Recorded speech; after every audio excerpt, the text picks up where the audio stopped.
За юу байцгаан залуусаа та нарыг дахин харж байгаадаа маш их баяртай байна. Энэ удаагийн бичлэгээр хэдүүлээ.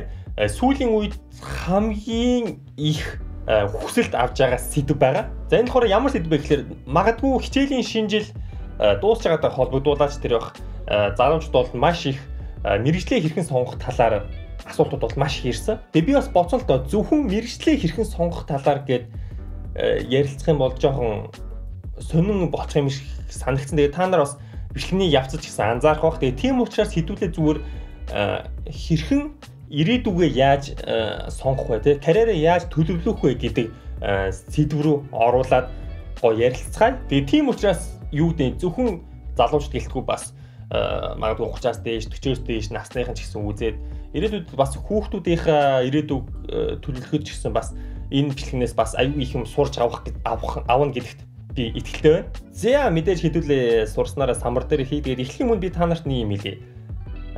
Энэ бичлэгийг үзэж явах үеэр багш нарынхаа хэлсэн, эцэгийнхээ хэлсэн, ах эгч нарынхаа хэлсэн зүйлийг төр зур бүгдийг мартаарай заа. Хэдүүлээ маш эмхтэхтэй явах болно заа. Толгоон зураг хитрхи их юм битгий бодорой заа.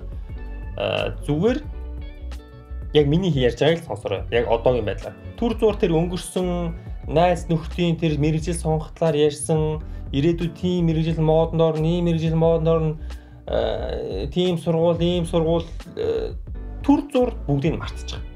За одоогийн толгоо цэвэрл цав цагаан цаас болчихлоо заа. За тэгээд одоо хэдүүлээ эхэлцгээе. За хэдүүлээ айгүй энгийн эхэлнэ. За энэ бөөрөнкий бол за та нарын чадвар за чи үсгэр тэмдэглэчихье заа. Чи үсгэр байж чадж байна. Жохон онцгүй зурч мурах бах уу. Тэгээ та нар бараг ихтэй ойлгож бах уу. За энэ бол та нарын одоогийн чадвар.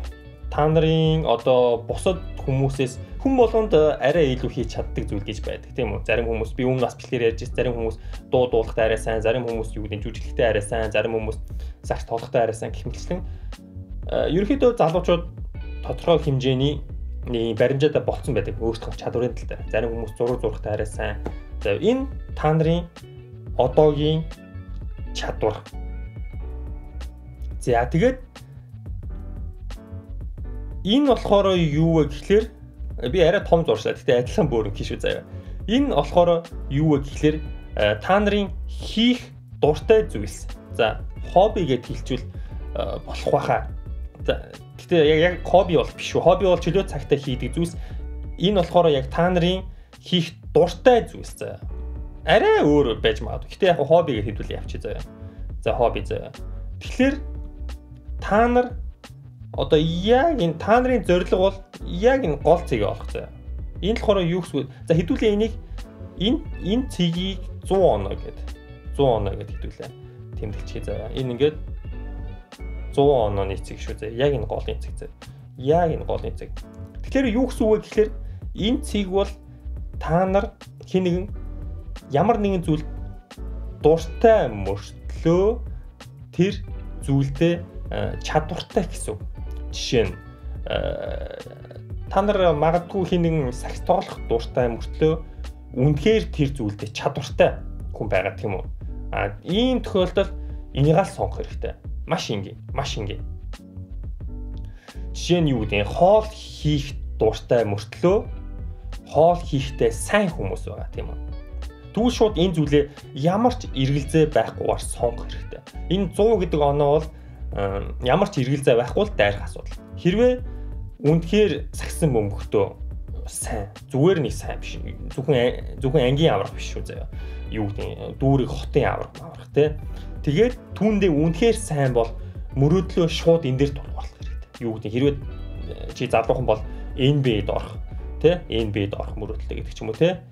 Энийг арилгаж. Тэгээд хэрвээ дуу дуулах чадвартай байгаад тэгээд дуу дуулах өөрөө үнэхээр хүсэлтэй чин сэтгэлээсээ хүсэлтэй бол дуучин болох мэргэжил сонгох ч юм уу те. За энэ бол ямар ч эргэлзээгүй 100 онооны цэг заяа. Тэгээд та нарын хийх ёстой зүйл чинь юу вэ гэхэлэр аль болох энэ дотроос та нар өөрсдийнхөө ирээдүг төлөвлөх хэрэгтэй. Энэ яг энэ цэг дотроос. Яг уу 98, 95 он за ийшээ ингээ 98 оноо ч гэдэг юм те. Жоохон хийх дуртай тэгсэн мөртлөө чадвар нь жоохон бага байж болно. Тэгвэл ийшээ ингээд 98 гэдээ орчин тийм үү? 98 гэдээ орчин. Гэтэ зүгээр. Гэтэ миний хэлэх гээд байгаа зүйл нь юу вэ гэвэл та нар энэ дотроос л өөрсдийнхөө ирээдүй төлөх хэрэгтэй. Хэрвээ та нар ямар нэгэн зүйлд үнэхээр чадвартай байлаа гэж боддог. Үнэхээр төрөлхийн авьяастай, үнэхээр бүр юу гэдэг 100 тэгсэн мөртлөө та нар тэр зүйлээсээ таашаал авдаггүй байж болно. Тэгвэл энэ зүйл хол явахгүй. Яагаад вэ гэхээр хүн таашаал авдаггүй зүйлээ тууштай хийж чаддаггүй. Ямар нэгэн одоо карьерт амжилттай байх хамгийн гол түлхүүр бол тууштай байдал. Ямар нэгэн зүйл үнэхээр дуртай байж л түүнийг тууштай хийж чадна. 24 цаг 7 хоног бусдаас илүү их цаг гаргаж чадна. Бусдаас илүү их өөрийгөө бэлдэж чадна тийм үү. За тэгэхээр нөгөө талаараа та нар ямар нэгэн зүйлд үнэхээр дуртай байлаа гэж тийм. За үнэхээр хин нэгэн дуулах үнэхээр дуртай байлаа гэж тийм. Дуулах зүгээр дуулаад сэтгэл зүрхнээсээ таашаал мэдэрдэх те юу гэдгийг хорвоо дэлхийгээс зүгээр ингээд нисээд алга болж байгаа юм шиг таашаал авдаг. За тэгсэн мөртлөө тэр хүн солгоо байж болно. Тэгвэл энэ хүн хол явахгүй. Тийм үстэй. Хичнээн хөдөлмөрлөөд яг уу энэ цэгт ирж болно. Яг уу зүгээр дундаж дуулдаг хэмжээний ч юм уу те. Хоолоо үнэхээр хөдөлмөрөөрөө засаад мөнгө өөрчлөөд гэж болно. Гэтэ бидний эцсийн зорилго бол энэ дотроос сонгогдох. Яагаад вэ гэхээр эцсийн бидний одоо мөрөөдөл байгаа тийм үү? Мөрөөдөл бол за мөрөөдлийг ингээд энд имээр тэмдэглэе заа. Эцсийн бидний мөрөөдөл энэ дотроос шалтгаалж явах хэрэгтэй. Хэрвээ юу гэдэг үнэхээр дуулах дуртай байгаад чадваргүй бол энд юм байна шүү. Хэрвээ дуулах дуртай байгаад үнэхээр чадваргүй бол энэ тойрноос гарч чагааз энэ хэсгийг бол сонгох шаардлага байхгүй гэсэн үг. Яагаад гэвэл цаг алдахын нэмэр маш их цаг орно, бусдаас илүү их цаг орно гэхлээр амжилт үзүүлэх магадлал багасаа явна. Тийм учраас аль болохоор энэ дотроос л сонгох хэрэгтэй. За тэгээ хэдүүлээ энэ 100-тай ойрхон цэгийг вэ штэ. А цэг гэд нэрлэлчээ заа. А цэг. Гэтэ болоогүй нэг бас чухал зүйл хэдүүл нэг А цэг. Тэгээ хэдүүлгийн зорилго нь юу вэ гэхээр энэ А цэгээс одоогийн байгаа газраасаа энэ мөрөөдөл за эм цэг гэж тэмдэглэжээ заа. Эм цэг рүү очих. Энэ хоёрын хооронд аль болох бөөн хугацаанд очих. Бөөн хугацаа гэдэг нь мэдээж цаг хугацаа гэдэг бол алт. Дими цагийг үрэх шаардлага байхгүй. Аль болохоор мөрөөдөлтөө насныхаа арай залууд хүрвэл илүү ашигтай.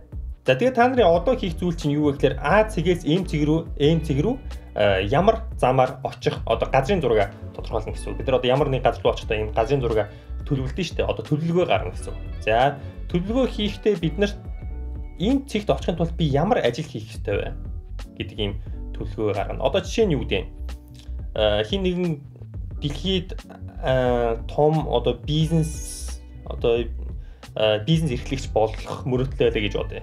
Ямар ажил хийх вэ? Мэдээж амжилттай бизнес эрхлэгчийн доор нь ажиллана тийм үү? Туршлага судлах тийм үү? Амжилттай явж байгаа компаниудад орж ажиллах шаардлагатай гэдэг ч юм уу те. За ийм нэг гарч ирж байгаа. Энэ юу гэсэн үг вэ гэхээр заримдаа бид нар мөрөөдөлтөд хүрэхин тулд тэр одоо ямар нэгэн дамжлаг ажил хийх шаардлага гардаг тийм үү? За энийг бол юм хэд ажил гэж байгаа. За эсвэл сургууль байж болж байна заа. Сургууль мэдээж хүн болгон сургууль сурах ихтэй сургууль шүү заа. Ихтэй сургууль сурах ёстой юм биш. Энэ болохоор юунаас шалтгаалж байна вэ гэхээр энэ мөрөөдлөөс чинь шалтгаална. Хэрвээ та нарын мөрөөдөл алдартай хуульч болох эсвэл алдартай эмч болох, маш сайн эмч болох, эсвэл юу гэдэг маш чадварлаг инженер болох. Ийм одоо 3 жишээнээс гадна бол маш олон жишээнүүд байна. Иймэрхүү жишээтэй бол сургууль сурахаас ихтэй сургууль сурахаас өөр арга байхгүй. Гэхдээ энэ дээр бас өөр шалтгаан байж болно тийм үү? Жишээ нь юу гэдэг та нар тэтгэлгээр сурах боломж та нарт олцсон байж болно тийм үү? Тэтгэлгээр сурна гэдэг бол ер нь маш том боломж шүү. Тийм учраас энэ боломжийг алдахгүй байх хэрэгтэй. Тэгэхээр би юу хэлэх гээд байна вэ гэхээр хэрвээ та нарт тэтгэлэг олох юм бол ер нь тэр боломжийг алдахгүй байх хэрэгтэй. Сургууль сурах хэрэгтэй. Ялангуяа чанартай сургуулийн тэтгэлэг олох юм бол ямар ч хэрэгэлзээ байхгүй сурах хэрэгтэй. Гэхдээ бас нөгөө талаараа жишээ нь юу гэдэг хэдүүлээ нэг гоё жишээ авъя л да. та нар өөрсдийн гэсэн нэг яг өөрийн гэсэн хувийн жижиг том ч гэдэг юм те нэг бизнестэй болох зорилготой мөрөөдөлтэй байлаа гэж бодъё л доо. Тэгээд яг хуу та нарын эцэг их магадгүй боломжгүй байж болно. Сургуулийн төлбөр төлөх эсвэл заавал зээл авах гэдэг байж болно тийм үү. Тэгээд магадгүй та нар заавал шүүгч биш, хуульч биш, иймч биш те заавал сургууль сурах шаардлага байхгүй бас мэрэгжил сонгосон байж байгаа. Тэгэх юм бол тэр сургууль сурснаас тийм тохиолдолд заяа сургуульд сурснаас шууд тэр одоо төлбөр төлөх мөнгөө шууд өөрийнхөө бизнестэй хөрөнгө оруулаад өөрийн туршлагаа нэмээд өөрийгөө хөгжүүлснээр өөртөө хөрөнгө оруулаад хөгжүүлээд ирээдүйн бизнестэй шууд анхаарал явсан дээр. Тэгээ та нарын зарим магадгүй надаас асуух баг л та. Түшгээ юу гэдэг миний мөрөөдөл заавал ихтэй сургуульд сурах шаардлагатай тийм дамжлагаар явах хэрэгтэй юм бэл. Одоо миний түрүүний хэлсэн жишээнүүд байгаа шүү дээ. Тэгээ тийм тохиолдолд би бас өөрийнхөө мэрэгчлэрс гэдэг юм уу те тэтгэлэг байгаагүй бас мэдмээр байна. Яаж мэдэх вэ гэж асууж байгаа. Тэтгэлэг хайж байгаа залуучууд бас та нарт нэлээд байгаа хаа те. Хэрвээ тийм залуучууд байвал яг одоо шүү дээ би та нарт амар гоё аппликейшн зааж өгье заа.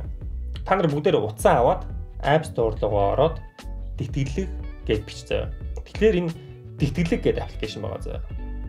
Тэгээд энэ тэтгэлэг аппликейшнийг татаад энэ аппликейшн ерөнхийдөө яадаг вэ гэхээр дотоод гадаадын тэтгэлгийн мэдээллүүдийг одоо төлрүүлэх зорилготой ажиллаж байгаа юм аппликейшн байгаа. Тэгээд аль хэдийн маш олон мэдээллүүд орсон байгаа. Тэтгэлгүүдийн мэдээллүүд орсон байгаа. Тэгээд зөвхөн тэтгэлгүүдийн мэдээлэлс гадна тэтгэлэгт сурсан одоо тэтгэлэг авч чадсан залуучдын зөвлөгөөнүүд байгаа. Мэдээж бас зүгээр л тэтгэлэг авах бол тийм ч бас амархан биш. Бас бага хэмжээний одоо юу гэдэг эсэ, захиа, бага зэргийн зүйл шаарддаг. Тэгээд хэлний түвшин тогтоох ч гэдэг юм те. Хэлний түвшингөө сайжруулах гэдэг ч юм уу те.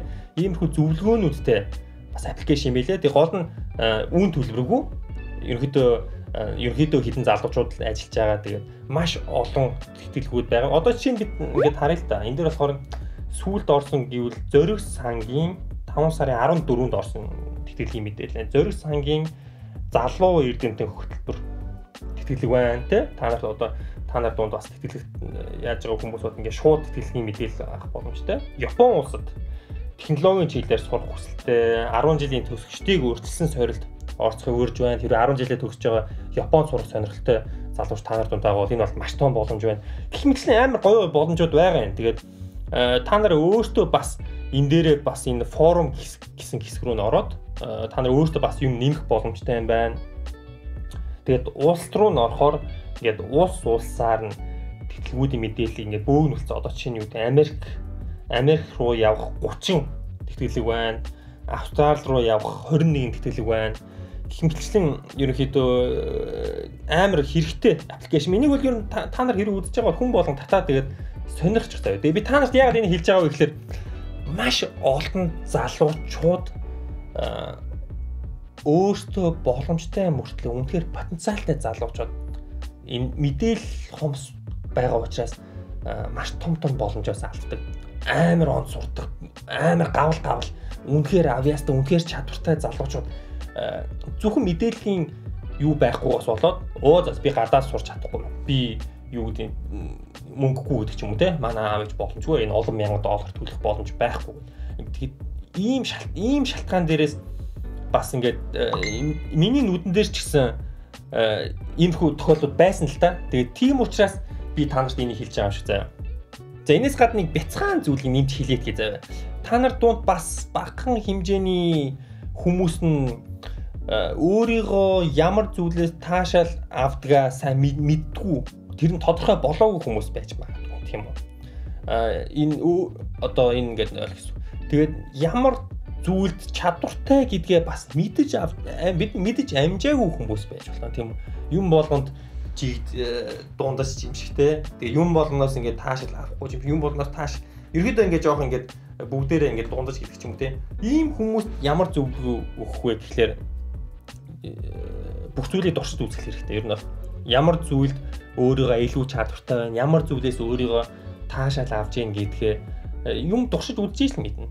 Юу гэдэг хэрвээ хоол хийх үнэхээр чадвартай, үнэхээр тэрэндээ үнэхээр хоол их дуртай сэтгхүйтэй мөртлөө хизээч хоол хийж үдчихэж байгаагүй хүн байж болно тийм үү. Тэр хүн магадгүй хизээ нэгсээ хоол хийж үзээд За энэ нэр миний ирээдүй муу юм биш байна. Энэ яг миний мэрэгжил муу юм биш байна. Би юу тоогооч болох тийм юутай хүн юм биш байна гэд бас шийдэх юм лүү те. Бас иймэрхүү бага хэмжээний хувийн залуучууд бас энэ тодорхой биш хүмүүс байж магадгүй гэсэн утгаараа энийг хэлж байгаа. Тэгээд ерөөхдөө баг өнөөдрийн та нарт хэлэх гэж байгаа энэ бичлэг дууслаа. Тэгээд лайк дарж амжаагүй хүмүүс байвал лайк дараарай. Тэгээд та нарын магадгүй дүүнэр, найзууд мэрэгчлээ сонгох гэж яг явж байгаа те эргэлзэж байгаа хүмүүс байвал энэ бичлэгийг өөртөө нь явуулаарай. Тэгээд subscribe хийж амжаагүй хүмүүс байвал subscribe хийгээрэй. Subscribe доор улаан товчон дээр байгаа. Тэгээд хажуудлах нь бас хонхны зургийг дарахаа мартаа. Хонхны зурган дээр дарснараа та нар миний бичлэгүүд орох тухайн яг хугацаанд нь үүснэ гэсэн